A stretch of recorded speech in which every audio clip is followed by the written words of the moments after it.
are on. The one thing that terrifies me about podcasts with people that I'm not like super familiar with or I haven't met before is like, how's the flow of the conversation going to go? Because I really rely on that to like carry the content. And if they like kind of shut off or they like clearly aren't into how I act, I'm like, fuck, this is going to be a really like tense 45 minutes, or I don't really have to work here. It's all good. Just let go and let flow. It's going to be good. Yeah. Exactly. So how are things in Bali right now with like COVID and everything? Is that huge over there, or? We went into a lockdown last week, I suppose, but to be honest, nothing's really changed for me in my lifestyle. The classes at the gym got a little bit smaller, and there's one cafe that I like to go to that's closed. But other than that, everything else has just been quite normal, just a little bit more empty in the streets. Nice. Yeah, that's good that it's not impacting your life too much. I mean, it can be kind of unnerving when you're in a new place. And I don't know how new you are to Bali, but just going off air, you're telling me you grew up in another country. So when you're in a new atmosphere, it can be a bit unnerving when the rhythm that you're trying to establish gets pushed off balance a little bit, especially when you're in a new continent. I can imagine that can kind of throw you off a bit. So I'm glad that hasn't pushed you off balance too much. Yeah, thank you. Thanks for validating that, because there has been some like ungrounded moments, and I'm like, I just have to remember I made it here. This is like my ideal place to live, and no matter what the turbulence is, I got myself. So yeah, good. Totally, and that's an awesome outlook to have. Are you planning on staying in Bali like until further notice, or? Yeah, I'm going to stay. I have Akitas for 2 years, so I'm planning on staying 2 years. And yeah, I think like the next place that I move into will hopefully be longer term, looking for like that office space, like more of a homey feeling to really just get grounded. So yeah, I hope to stay for 2 years, and then we'll see wherever life takes me, I guess. Yeah, exactly. And this is something I find interesting. Sorry, the people nearby this place where I'm staying like to have like races 5 times a day on their motorcycles, and they're super loud. So it's I hope people who are listening like, the fuck, why does that happen all the time? But anyways, something that I find interesting is like life coaches in general and how people get into that field. Maybe it's just the path that I'm going, but I've like run into a lot recently. And I think, there are the people like, oh, you're a life coach, what can you teach people? But I actually think the idea of wanting to help others through their journey, because what else do we have other than our experience and who we are, is very admirable. So like, what got you into that? Yeah, that's a great question. Thanks for asking. So, it started at a young age. Like, I think I was early 20s, and I just knew that I wanted to be a life coach one day. It was just this idea that came to me. I really always loved holding space, or at that time, I just knew it as like listening to my friends and what they were going through. And not just providing space, but just like offering them reflective questions to think about and how they might like to move forward. But being a young 20s, I realized, to be a life coach, I think I need to have a little bit more life experience under my belt to, pursue a career like that. And I was in consumer packaged goods marketing in Toronto. I had one of those like fantastic radar to school agency jobs that's like new and exciting, but quickly I realized that that wasn't actually for me, and that I truly did desire working with people in the way of being of service to them, helping them and listening to them, being a part of their journey and being able to empower them. And I ended up quitting that job, and I bought a one-way ticket to Rome, Italy. And I ended up like living in Rome for 3 years. I moved there by myself, not knowing anyone. I learned the language. My YouTube channel kind of blew up. I published 3 books in that time, and like my career really took off. So it gave me the ability to live on my own in a foreign country and really establish myself in a new way and understand like, oh, I don't actually need to rely on the 9 to 5. I can actually pursue what I want to pursue. And so I did the YouTube and writing thing for a few years, and actually living in a different country, I learned a lot about myself. And then I realized, okay, now that I have this time, space, freedom, like what is it that I truly want to do? How do I truly want to be of service in this world? And it was life coaching was always there. So, and at that time I'd been working with a coach myself. I had dabbled in all sorts of different self-improvement conferences and things like that. And so I flew back to Toronto for 2 years, and I committed myself to becoming fully certified as a professional life coach through the Institute of Professional Excellence in Coaching. So, I mean, just to round that story up, it was something that was always inside of me that wanted to come out, but I felt like I had a little bit more of my journey and getting to know myself to pursue first before I would step into that career. And it ended up being divine timing, because now I feel like I have more skills than ever to really help people follow their dreams, follow their passions, and heal their past in different ways. Nice. That's awesome. And I think more often than not, I feel like we know what we want to do for the rest of our lives, and then we just kind of put it off because for whatever reason we don't think it's realistic, or we don't want to tap into it because, I don't know, you're told that it's not going to make you enough money. And like, what is enough money? What does that mean? Money, you can make money however you want if you really put your mind to it and put in the work, right?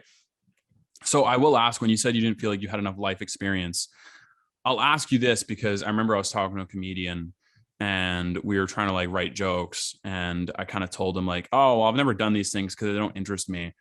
And he's like, oh, dude, you should just go for the sake of knowing what it's like. And then you can kind of diversify your writing a bit. So when you say life experience, what does life experience mean in terms of becoming a life coach? Like, does that mean you fucking just do everything, or you go hard into being a life coach and work for free all the time? Like, what does that look like to you? And how do you see that coming to form for other people as well?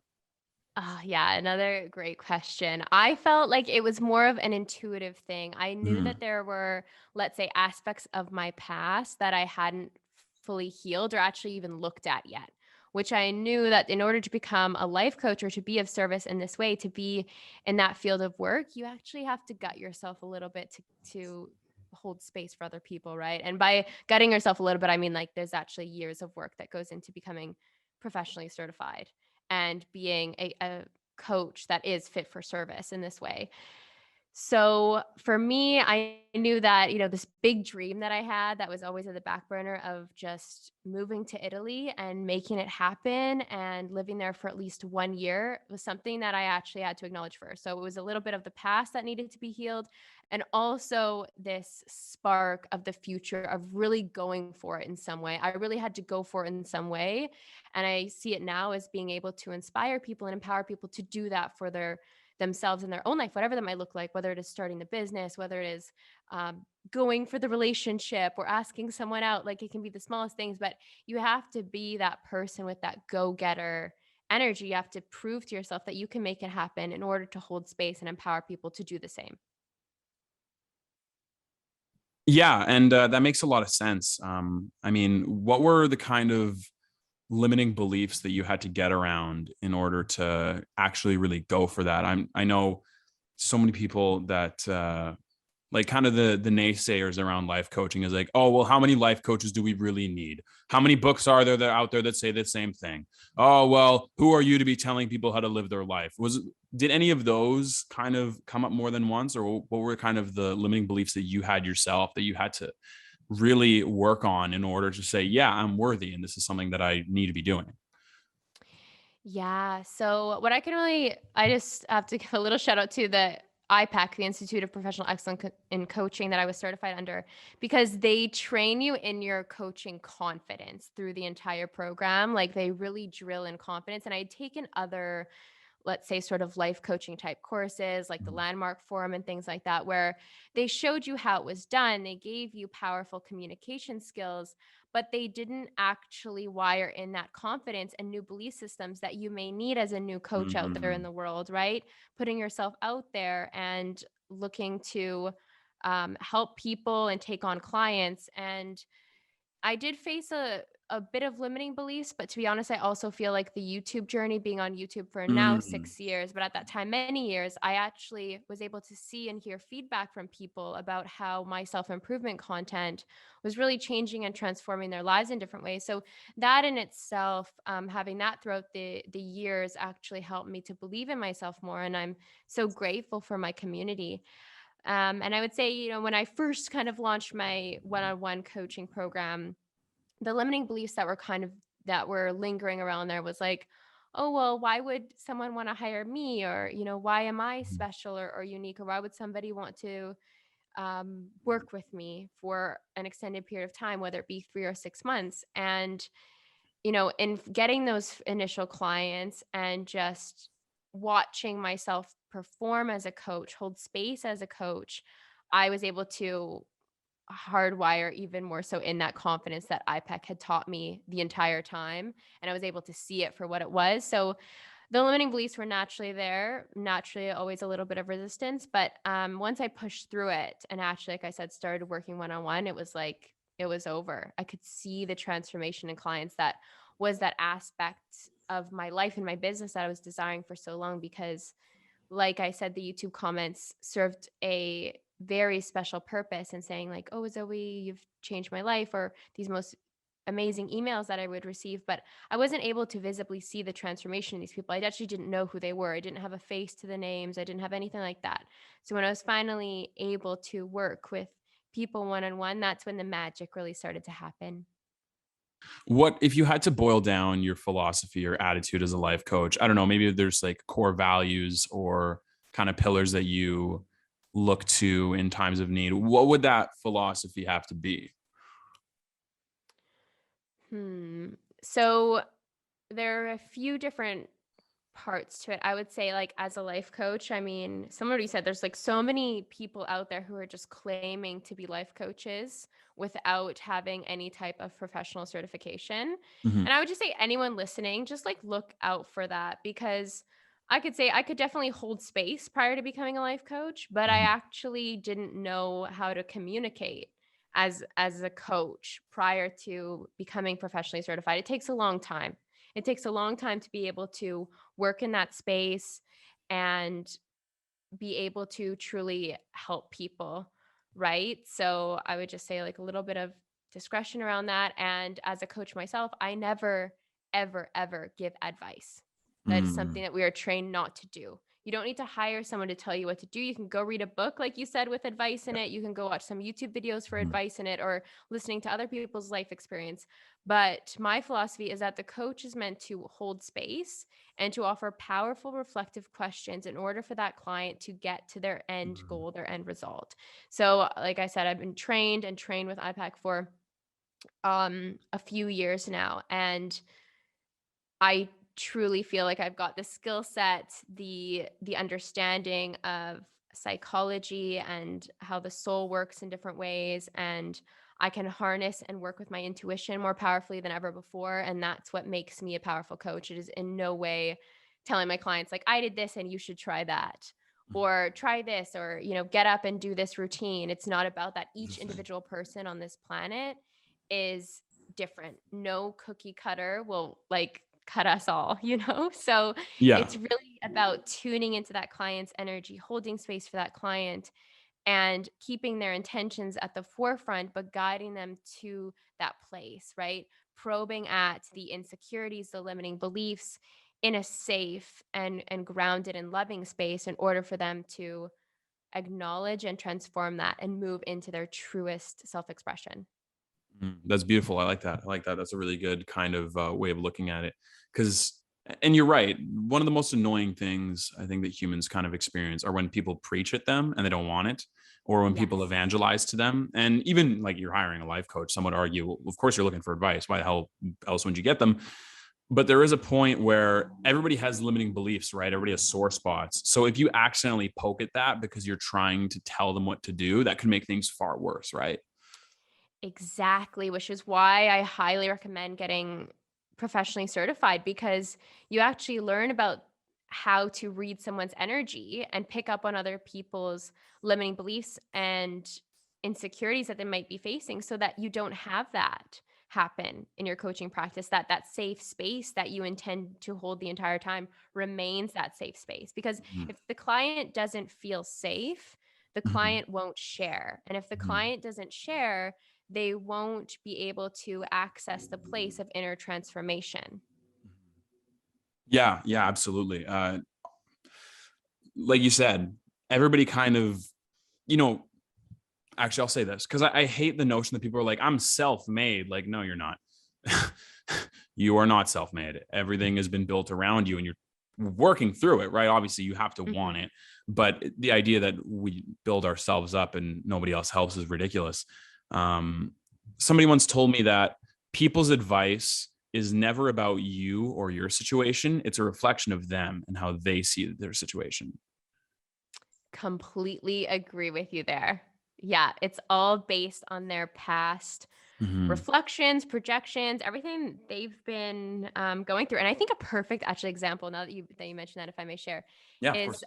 I was working with a relationship coach a couple years ago. He's fantastic, and he really um, said something to me at the beginning of our time working together that really stuck with me. He said, okay, so you're working with me as your relationship coach now. You don't go to anyone else about your relationship issues, problems, challenges, concerns besides me, because your friends are influencing your behavior more than you are even aware of. And as soon as I solely just started to go to him for, with my challenges and what I was facing, I realized, wow, all of this is just me. Like, it's Interesting. just me going head to head with me feeling triggered in this relationship in different Yeah. ways, and me working through it. Like, no advice that my friends are going to give me is going to help, because I would explain my situation to friends in the past, and one friend was like, "Oh, he's just a bro, like you got to end this." And then another friend is like, "Oh, like maybe give him another chance." And then another friend says a completely different thing, right? So when we're faced with all of those mirrors, it actually isn't helpful for us to go inside and acknowledge, what the inner self or what the soul is calling for, what healing needs to happen in order to, receive the love of which you're desiring. Interesting. That's very interesting. I really like that a lot.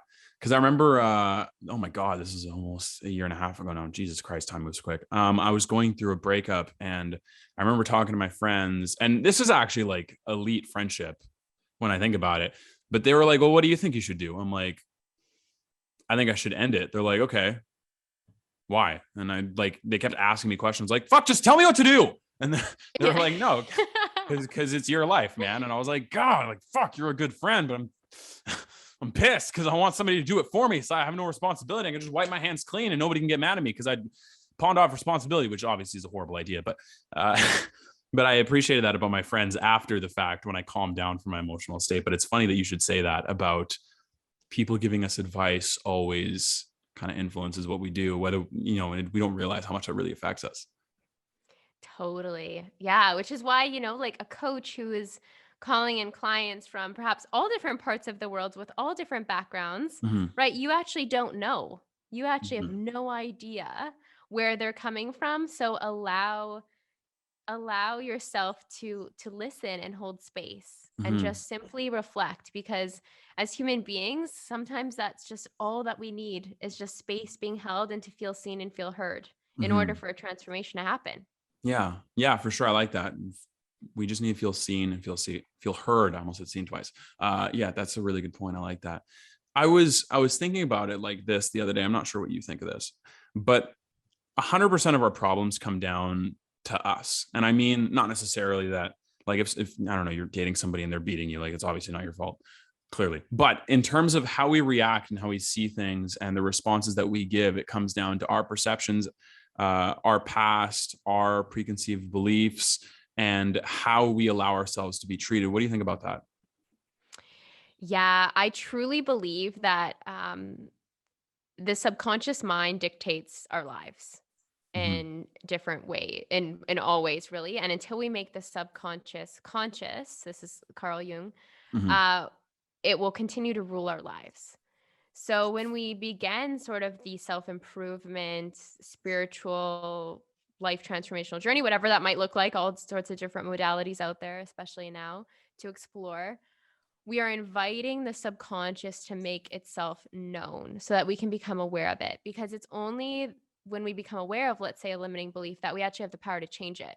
Because prior to that was running your life. Like, let's say, throughout high school, maybe you never got more than a B minus on a test. It was just like consistency, Mm-hmm. right? Like Yeah, that sounds accurate, by the way. Keep going. yeah. So if you just continue to receive the same results, is because you actually weren't aware of a limiting belief that was lying within the subconscious of perhaps like, I am only ever going to be a B student, Mm-hmm. right? If that was like the belief, just to simplify it here, then you'd have to bring that to the surface. You begin to have to question, well, why is that? Why do I believe that?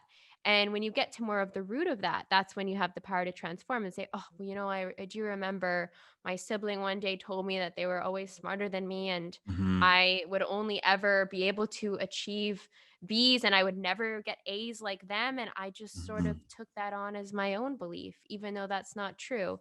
Yeah. And once the limiting beliefs within the subconscious are acknowledged, you can let them go and they don't run your life anymore. But I truly believe we are much more powerful creators than we can even comprehend or understand with our human minds. But it's Mm-hmm. all in there in the subconscious. Yeah, I agree with that completely. What is one, I don't know, if you had to name like one thing that keeps coming up, maybe for new clients or even old clients, that you think is like the most common issue or question that humans face that you've encountered? Always the fear of judgment of others Mm-hmm. and the perceptions that they have of us. Mm-hmm. So this is a common theme, is that one of the main things that holds people back is, well, what will my parents think? What will my Mm-hmm. friends think? What will my partner think if I do this? We Mm-hmm. spend a lot of time as humans expending energy in the place of concern and worry about what other people think of us. Mm-hmm. And I feel like it's so sad, right? Because it robs us of our joy. It robs us of that true experience. And quite frankly, if we're all thinking about that to some level in our own minds, no one's worried or concerned or judging you as much as you think, Mm-hmm, right? mm-hmm, mm-hmm. Or very little, right? Like I'm sure there's some people out there like, Yes. yo, fuck Zoe, I hate her. But it's like, whatever. Yeah. That's cool. Yeah, you're Yeah. allowed to think that. You're allowed to think that. Yeah, some people are gonna hate us. Might as well be somebody. I was thinking about this the other day because one of my friends was struggling with what their parents thought of them. And I was kind of comparing it to myself, obviously, because they wanted advice. So naturally, I looked inward. And I kind of thought how Mhm. lucky I was to have positive male role models. And that's why it's very easy. Like if my dad tells me that's a fucking dumb idea, I'll be like, okay, cool. Thanks, Dad. I don't care.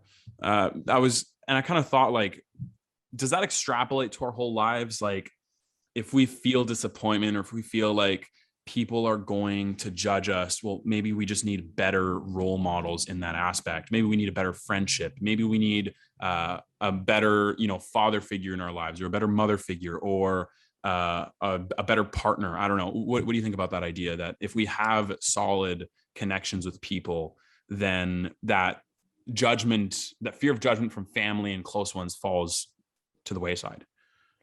Yeah, I think it can support the process, but I Mhm. don't fully think it is the process, because Okay. it is an inward journey. It is an inward Mhm. transformation, because when you feel whole and complete and strong in your frame of self, no, if someone were to come to me and say, oh, Zoe, you're fat, like it just wouldn't affect me. It Mhm. perhaps would have affected me in high school when I felt insecure about my body, but now I'm at this place where I feel amazing in my body. I'm truly connected to Mhm. my body. So that's just something that, let's say, ricochets off of me.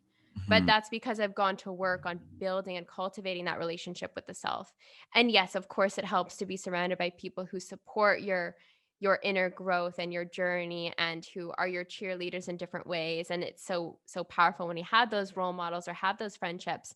But I truly believe that transformation can be done without that, because I also know that sometimes when people begin this self-improvement journey or embark on the spiritual path, they do go through this period of feeling very alone, very isolated, feeling like, oh, the people around me, I'm interested in different things now. I don't feel like I want to drink and party anymore. I feel like I just would like to meditate or read a book or spend some time like that. And um, I have seen in myself and also in others very powerful transformation that can just happen just by being on your own. But like I said, once you actually do that transformation on your own, you will attract the tribe. You will attract your people to you if you don't have them in your life already. And it does, in the end, support and, I'd say, just strengthen those belief systems that you have in yourself when you see that reflection of, let's say, your friend saying, oh, you look amazing, or I've noticed that you've changed so much, you seem so much more calm, or that anxiety that you used to have is just not here anymore. That can be very, very powerful for a client, or just speaking personally, to receive those types of feedback. Mhm. Yeah, and I know when I started my journey, especially, and here I am again. Um, when people would say stuff like, oh, it's an inward journey, my question was, where do I start? And I know a lot of people ask like, where do I fucking start? Like, I don't, there are so many things that we feel insecure about. There are so many limiting beliefs we have to go and work on. There are so many things that we want to try and things we have to learn. Like, where do people start? If you had to say, like, I think this is a solid thing for everybody to start with if you want to get better. Yeah, I would say, what I tell each client is like before working with me, they outline their intentions of where they want to go. And then I ask them to just approach what's at the forefront for you right now. Like prior to each individual session, I always ask them like, what is showing up for you in your life right now? Because that will ultimately lead you to where you want to go. You've set the intention, the universe knows, the order has been placed. But what's showing up for you right now? Is it your relationship with your father? Is it your relationship with your mother? Is it something that happened in your group of friends? Is it an insecurity that you just can't seem to shake right now? And that will always be the perfect place to start, because whatever is being triggered in your life right now is actually the gateway for your growth and your expansion. Interesting. I like that a lot. I really do. So I'll ask you the questions I ask everybody on this show. What's something that you've learned recently? Let's start with that. What have I learned recently?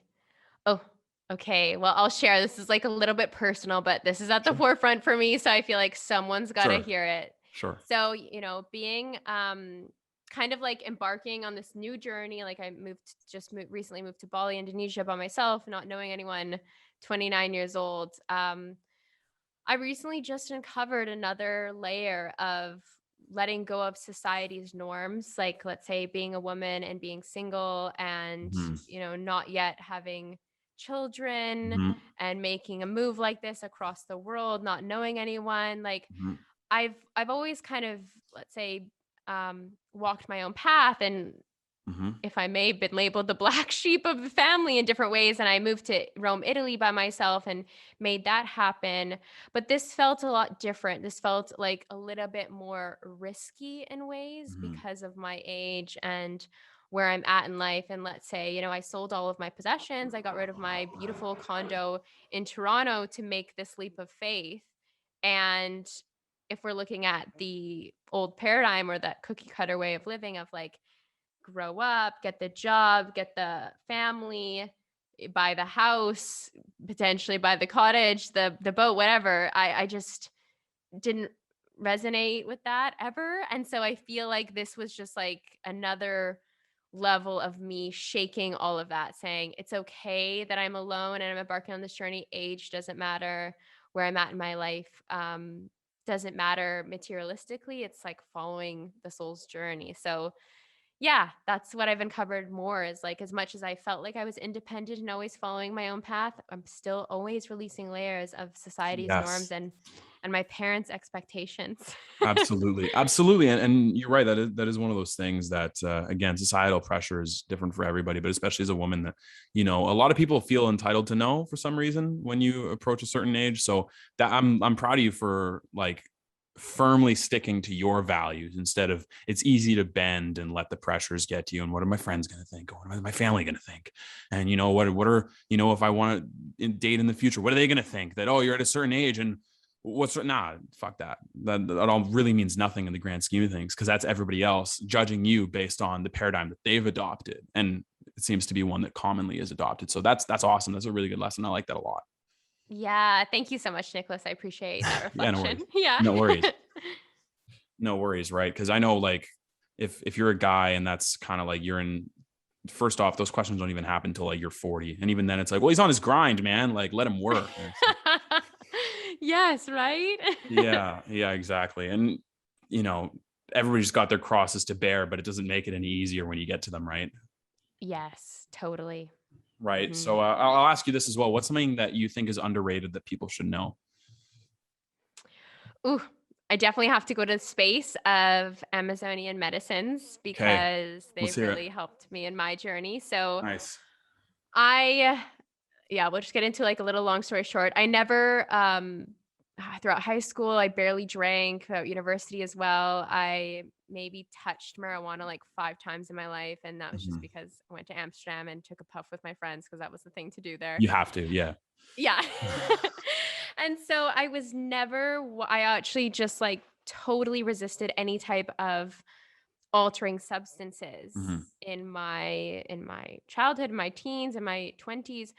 But I found myself in a dark night of the soul, if you will, in a depressing period of life where I was actually in Rome and I had gotten everything that I wanted, right? I manifested Mhm. the ability to live in Rome, the ability to stay in Rome, my incredible YouTube channel, publishing books, getting paid to travel and create YouTube content. Like I was literally living my dream, but there was something within me that just was like I felt like stopping me from feeling joy.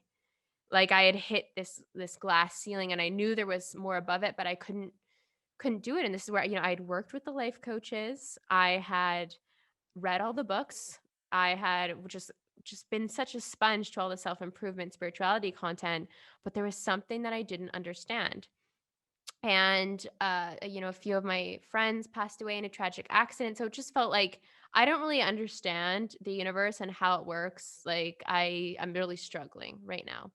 And I'd received an invitation to go down to Costa Rica to this like luxury resort to do plant medicine. It was called ayahuasca. So I did a little bit of research and I was like, "Ugh, I've never done anything like this in my life, but I also believe in synchronicities and I believe that the universe kind of puts opportunities in your path to guide you. And I can't say no to this, even though I don't fully understand it. I have to say yes." So I ended up flying from Rome down to Costa Rica and I took part in 4 ayahuasca ceremonies, which completely changed the trajectory of my life.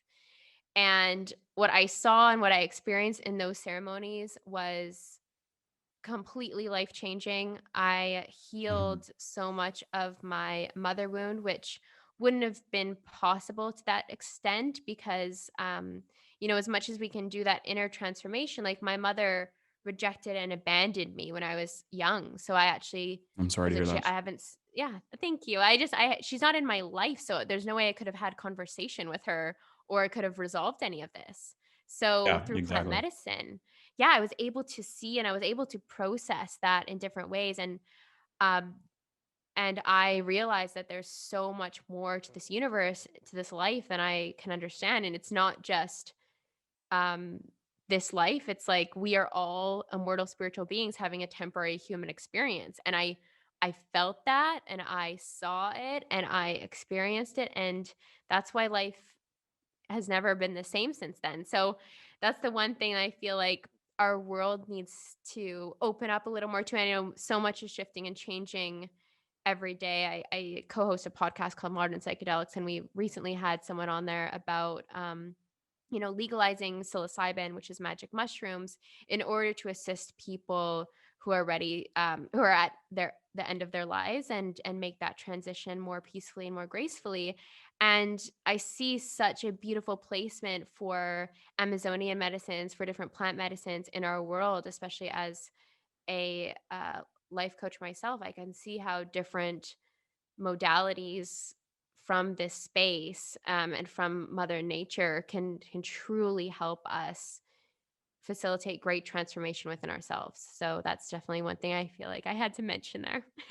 Yeah, absolutely. And that's a perfect segue because I did want to touch upon your podcast for a bit. That is awesome because I think it's something that everybody kind of hears about at some point and either you dismiss it or it lingers in the back of your head. I don't know if like that's kind of my hypothesis. I'm like, yeah, there's 2 options. Those are the 2 options or 3 Yes. options. You do it, it lingers, or you laugh at it. Hopefully you guys get manifesting Joe Rogan to be on your podcast, by the way. So you guys can talk Thanks. about, so you can talk about DMT. Yeah. When you were doing it, do you remember? I mean, you probably do, unless you like an accident happened, which I hope didn't. What did you feel like, and what were the kind of things that you saw that kind of enlightened you? So it it all felt like coming home to an extent that I had never ever felt before. Like that's kind of the overall feeling was coming home and just feeling the most incredible love that I ever felt. Like just pure love and understanding that it's all love even though bad things happen. We all came here to learn lessons, to strengthen our souls and to walk this path. Like essentially that, even like the me having the mother that I had, I actually chose that on a soul level because I wanted to experience the growth and transformation. I wouldn't be the Zoey that I am sitting here today if I actually didn't have the mother that I had. And so in that way, I was able to also feel into immense amount of forgiveness and gratitude. And the things that I saw, like more specifically visuals that really stuck with me, were I was able to see my mom's memories, and I was able to see the trauma that she experienced, which led her to treating me the way that she did when I was born, and when I was younger. And so that just wouldn't have been possible. I could have, the years of therapy, a lifetime of therapy, and I would have never known those things that I saw. And there's just, no way that I could make this stuff up, let's say. And like, there's no way my brain could comprehend that. And seeing, let's say, ancestors was a thing that I saw, extraterrestrials was a thing that I saw, different energy patterns and light beings and angels, like all of those things. Like, it was a full blown spiritual awakening all at once, for sure. Wow. And not always like everyone is ready for, or I guess you're always ready for that whenever it shows up for you.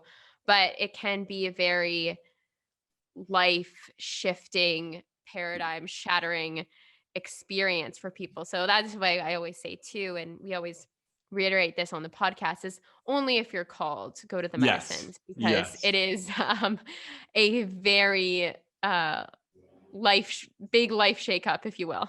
I can imagine it's very jarring. Yes. Yeah.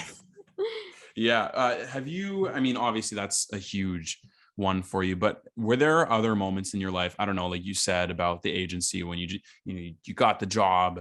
I remember, I think you said out of college, and you were excited, and you got in Toronto, and you were living that life that, the glamorous young adult life that people tell you.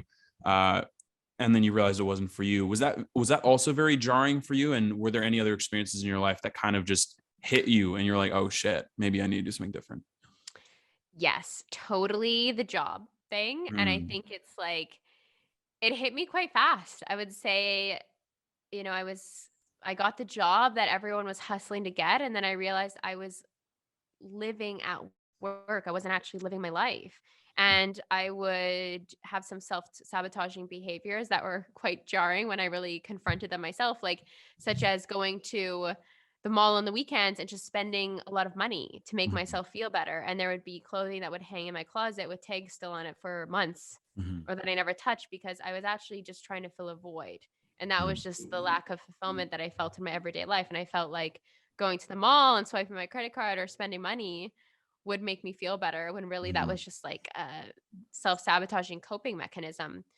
Another jarring situation in my life was I got myself into, unfortunately, but it's part of the path, an abusive relationship with someone. And, it ended up having a court case. I ended up having to get a restraining order. And it just felt like, I really felt like the victim for such a long time around that. Like, I just was like, why did this happen to me? Like, I didn't deserve this. I didn't do anything wrong. But that was also the universe showing me, and it didn't fully come full circle for me actually until I did my life coaching course, and I had to really gut myself. Like I spoke to you, had to go to the depths of yourself, where I had to like take responsibility to a new level for that and say, I let that into my life because there were unhealed patterns of abuse from my childhood that I wasn't willing to look at around my mother. And so history had to repeat itself. Like, history will repeat itself until the lesson is learned. Yep. And so, that was quite jarring and confronting. But now on the other side of that, I feel completely liberated, because it's like anything that happens to me in my life, good, bad, however you want to label it or judge it, I actually understand that I created it, let's say, to a level. And that might not resonate with everyone, but for me, it truly resonates, because if I believe that I'm the creator, then I believe that I can transform that pattern. I can transform that energy, and I can choose a new future for myself at any given time.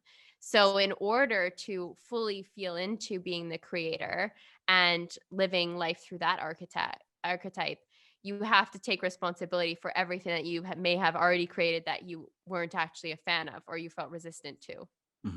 I agree with that completely. That, and maybe it's not so much that, oh, well, I didn't deserve this. Maybe you didn't, but that's not what the point is, right? Yes, totally. Right? Like, yeah. Sometimes shit just happens that you need to confront and you need to learn from. And I think I agree with you. I do think it all comes back to what we allow ourselves to experience and what we're ready to bring into our lives. Like shit happens, right? You went through a terrible situation. You had an abusive relationship. I went through a relationship that was less than ideal, I'll say politely. And it took me a long time to break it off. This is the one that I was asking people to make the decision for me because I was too scared to do it myself. But after that, I found if anything even remotely reminded me of that, and not like I was looking for red flags, but like I was seeing somebody after and they like blatantly disrespected me in public. They screamed at me at a restaurant to the point where people moved to other tables because I said I don't label myself as a feminist just because I don't think labels are necessary to be a good person. And like after that, like my body literally rejected. Like as soon as I was like, yeah, I'm gonna go hang out with that person, my body's like, no, you're not. We're not doing this again. And I was like, okay, I learned. I did my time. I learned. I didn't appreciate being disrespected. So like Gabrielle Berenstein says, the universe will continuously present you with the same thing over and over until you confront it. Yes, exactly. And it's so powerful with that. Even an example you shared of like, you just sometimes it really ends in a blowout, right? But you make a choice in that moment of no more. I'm no longer going to accept this. I'm simply unavailable for that type of behavior, that type of patterning, that type of energy in my life. No more. Yes. And then it just doesn't happen again. Yes. It really, truly doesn't happen again. Like all you have to do is just continue to look at the patterns and the discomfort in your life in order to transform and transcend it. Yes. And I really felt the congruency too, because it was like my subconscious was like, no. My conscious was like, no, we're not doing this again. Like we don't need to be, you don't need to be an asshole about it. Be like, oh, fuck her. She's this. No, it's not about that. It's like, look, this happened. I don't want to tolerate it. I wish the best for you. You're not a bad person. At least I don't think so. That's that. Yeah. Right. And it's you come back to that space of love, like for yourself and just for everyone else. Like in this world, you know, I love myself enough to not let myself experience that anymore. Not, you know, let that type of energy into my life. And as how difficult as it can be, especially for the ego that loves familiarity, even if that familiarity is discomfort and chaos. It's more leaning into, I love myself enough just to get rid of the familiarity, to trust in the unknown and the uncertainty that might come in the future, but trust that it's going to be better than what I'm leaving behind in the past. Exactly. That's really, really well said. I like that. And I think intimate relationships they're such a, not necessarily soft spot, but they're tender for a lot of people because, you know, just from like, nobody's parents are perfect. And I think a lot of times people feel like they get snubbed when they're little or they get backstabbed, and that carries on in their intimate relationships because that's the person that we're very close with. Right. So that's one of those things that people need to watch out for. If, you know, if you feel like the same thing's happening over and over again, maybe it's time to look at that and ask yourself, why do I keep letting people treat me like this? Not why are people shitty or, you know, why am I a fucking loser? It's, you know, I seem to be attracting this type of behavior. And like, I don't know, personally, if you can come to a place of like, yeah, I don't need this person to be in my life to have value, because, you know, when we break it down, there's 7 billion people on planet Earth. Let's say I have amazing game and I date 1 million people, like that, like immaculate game. And I date 1 million, like I get there somehow. I'm not close, by the way, but I'm apparently working on it now in this scenario in my head. That's not even like 0.1%. So like you're going to date 0% of people on planet Earth. Like, why does it matter if one other person doesn't like you? Right. Exactly. And it's about coming to that place within yourself that you're like, you know, you don't need to have dated 1 million people to prove that you have an incredible game. If you just simply come to that place in yourself and recognize, you know, I am a catch. Like I am a catch. I'm the prize. I'm the whole damn vibe. And that's it. Once you know that within yourself, like it'll be funny because you'll naturally become the magnet, and probably those millions of people will start surrounding you in different ways. Because we do receive that reflection when we transform on the inside. But it's so true about what you said. And also the point of boundaries as well, just simply looking at like, you know, where can I set some boundaries in order for myself to feel better? Yeah. Like, And in order to recognize. And boundaries aren't a thing like I'm keeping you out. It's just like, there are certain things I'm willing to do and certain things I'm willing to not do. And if that doesn't line up with another person's ideal of what a relationship is, and like, yeah, you need to talk to them about that. Okay. And if it doesn't work out, that's okay.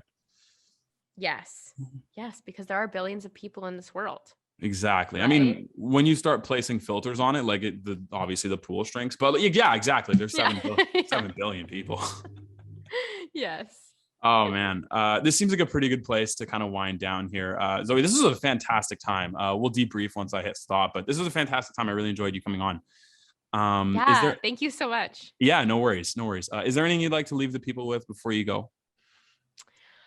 I just would just love to encourage everyone to tune into that internal compass, your soul, your higher self, whatever that is, whatever that inkling inside of you, whatever you want to do with your life. Like maybe it's just starting a YouTube channel, going to be a life coach, making a move somewhere across the world. Like your dreams matter. They truly matter. You wouldn't have those desires if they weren't divine and they weren't meant for you. So I just continually hold space and encourage for anyone out there who has something knocking at the door of their mind that they want to achieve, to accomplish, to go for. Just, take this as another sign to just go for it, because life is too short and you are whole and worthy and complete and so supported in doing so.